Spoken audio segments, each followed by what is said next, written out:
ഇവിടെ തന്നെ ഉണ്ടായിരുന്നു. ശരിക്കും നോക്ക്. ശക്തി ശക്തി ശക്തി, അവളെയും കാണുന്നില്ലടാ. നോക്കടാ, ഇവരിത് എവിടെ പോയി തുറഞ്ഞടാ? ഇവിടെ ഒന്നും നോക്കിയിട്ട് കാണുന്നില്ലല്ലോ.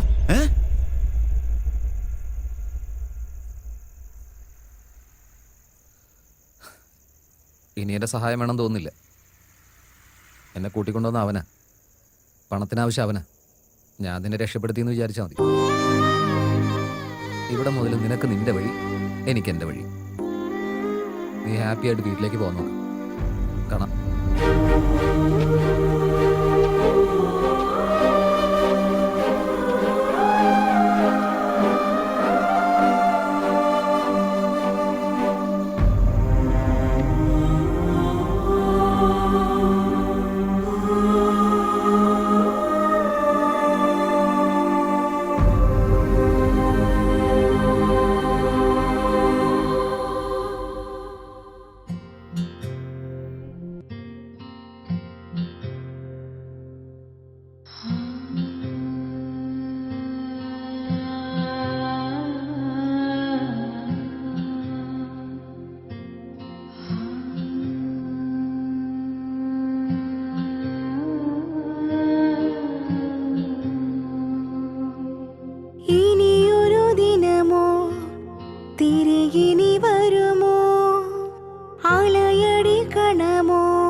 ഇനിയും പോയില്ലേ?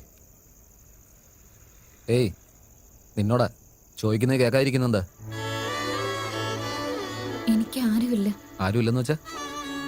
അച്ഛനമ്മ, ബോയ് ഫ്രണ്ട്? അതാ പറഞ്ഞു, എനിക്ക് ആരുമില്ല. നീയും ഞാനും തമ്മിൽ ഒരു ബന്ധവുമില്ലെന്ന് നീ പറഞ്ഞു കഴിഞ്ഞില്ലേ?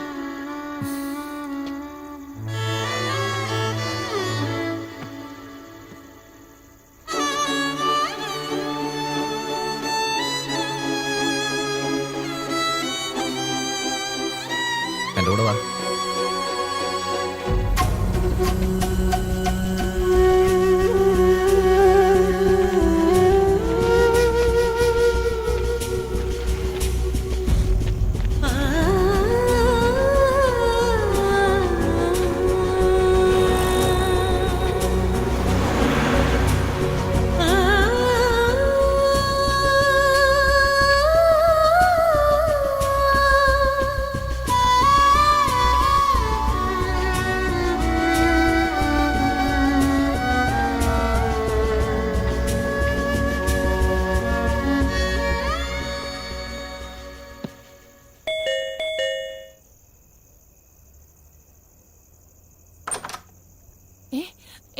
നീയോ?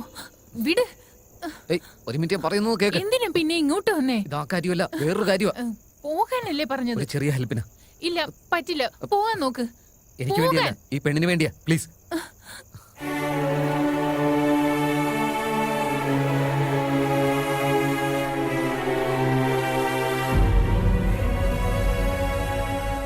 എന്തേലും കഴിക്കാൻ വേണോ? എന്തേലും കൊണ്ടുപോവാ. എനിക്കൊന്നും വേണ്ട, നല്ല ക്ഷീണമുണ്ട്, ഒന്ന് കിടന്നാ മതി. ദാ ആ റൂമിലേക്ക് പോകോ.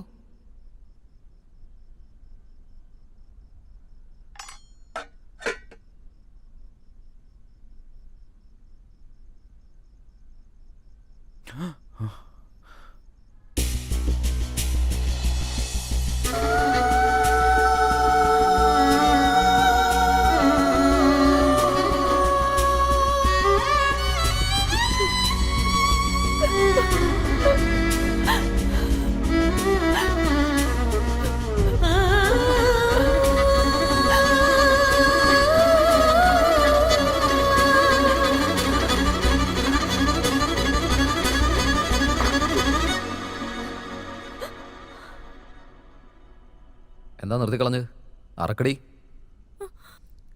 എന്താ എന്താ പറ്റിയേ? നിങ്ങൾക്ക് ചാവാൻ എന്റെ വീടേ കിട്ടിയുള്ളൂ. എന്റെ ഭർത്താവ് അങ്ങനെ പറഞ്ഞ എന്നെ ഒന്നും കൊല്ലും. മിണ്ടായിരിക്കടി. എന്നോടോ? എന്നെ തന്നെ ഇതെന്റെ വീടാ. കൊന്നുകളയും ഞാൻ. ഒരു 5 മിനിറ്റ് അവിടെ പോയിരിക്കെ. നിന്നെ ഞാൻ പിന്നീട് ഡീൽ ചെയ്യാം. എന്താ പുതിയൊരു നാടകം?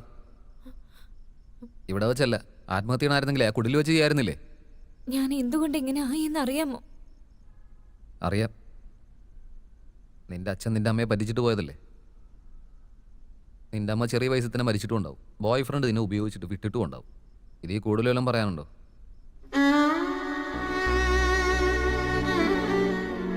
അതെ, എന്റെ അച്ഛൻ എന്നെ പറ്റിച്ചതാ.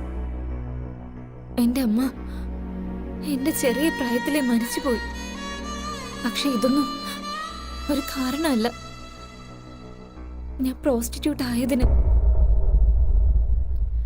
ഞങ്ങൾ ഡൽഹിയിലായിരുന്നു. എന്റെ ചെറിയ പ്രായത്തിലെ അച്ഛൻ ദുബായിക്ക് പോയതാ. അപ്പോഴാ എന്റെ അമ്മയ്ക്ക് ക്യാൻസർ വന്ന് മരിച്ചു പോയത്. എന്റെ അച്ഛൻ വേറൊരാളുടെ കൂടെ കൂടിയത് കൊണ്ട് അച്ഛൻ എന്നെ തിരിഞ്ഞു പോലും നോക്കിയില്ല. ഞാൻ കഷ്ടപ്പെട്ട് പഠിച്ചിട്ട് ചെറിയ ചെറിയ ജോലിയൊക്കെ ചെയ്ത് ജീവിക്കുമായിരുന്നു.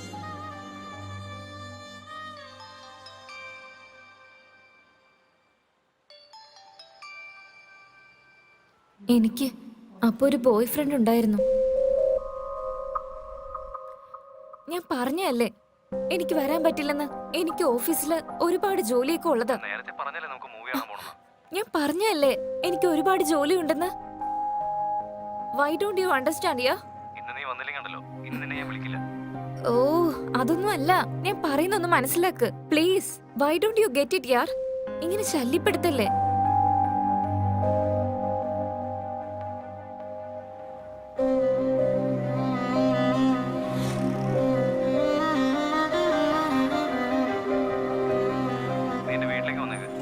അതെ, എന്റെ ക്യാബ് വന്നിട്ടുണ്ട്. ഞാൻ നിന്നെ പിന്നെ വിളിക്കാം. ഓഫീസിലെത്താൻ ഇപ്പൊ തന്നെ ലേറ്റ് ആയി. യാ ഓക്കെ, എന്നാ ശരി വെച്ചു. നീ എന്നെ വിളിക്കണ്ട. ഞാനും ഇനി നിന്നെ വിളിക്കാൻ പോകുന്നില്ല. ഓക്കെ?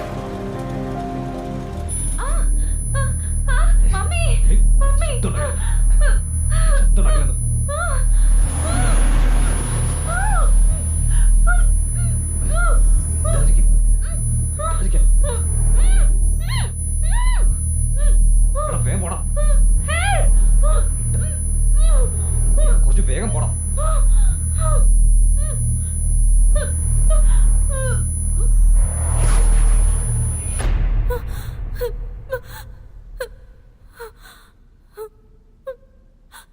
കരയിലെ മോളെ, കരയിലെ മോളെ.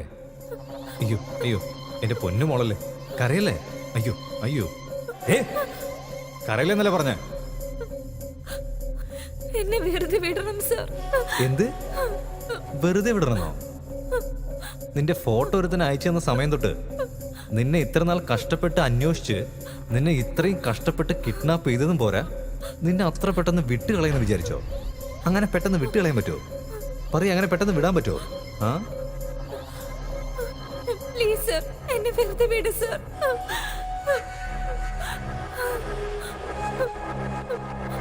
പ്ലീസ് സർ, പ്ലീസ് എന്നെ വിട്. ബോസ്,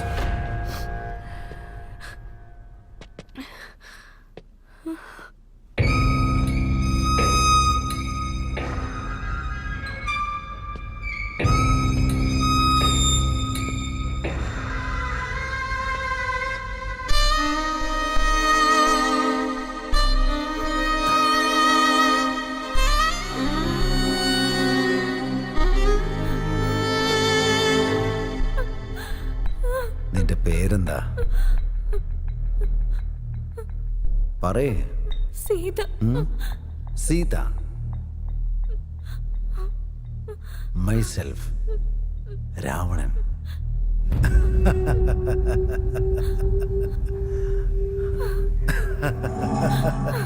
നന്നായിട്ടുണ്ടോ?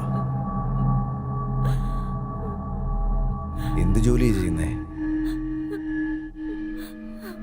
സാലറി എത്രയാ?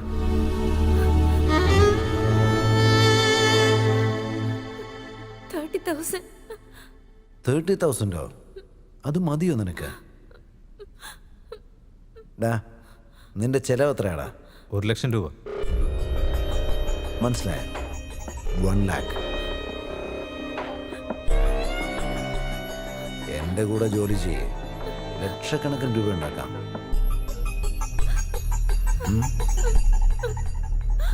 പ്ലീസ് എന്നെ വിട്. പ്ലീസ് എന്നെ വെറുതെ വിട്. എന്നെ വെറുതെ വിടണം സർ. എൻ്റെ അടുത്ത് ഞാൻ എത്ര തവണ പറഞ്ഞോടാ, എനിക്ക് 100% കമ്മിറ്റ്മെൻ്റ് ഉള്ളവരെ തന്നെ വേണം. കഷ്ടപ്പെട്ട് ജോലി ചെയ്യണമെങ്കിൽ എനിക്ക് വേണ്ട, ഇഷ്ടപ്പെട്ട് ചെയ്യണമെങ്കിൽ മാത്രം മതി.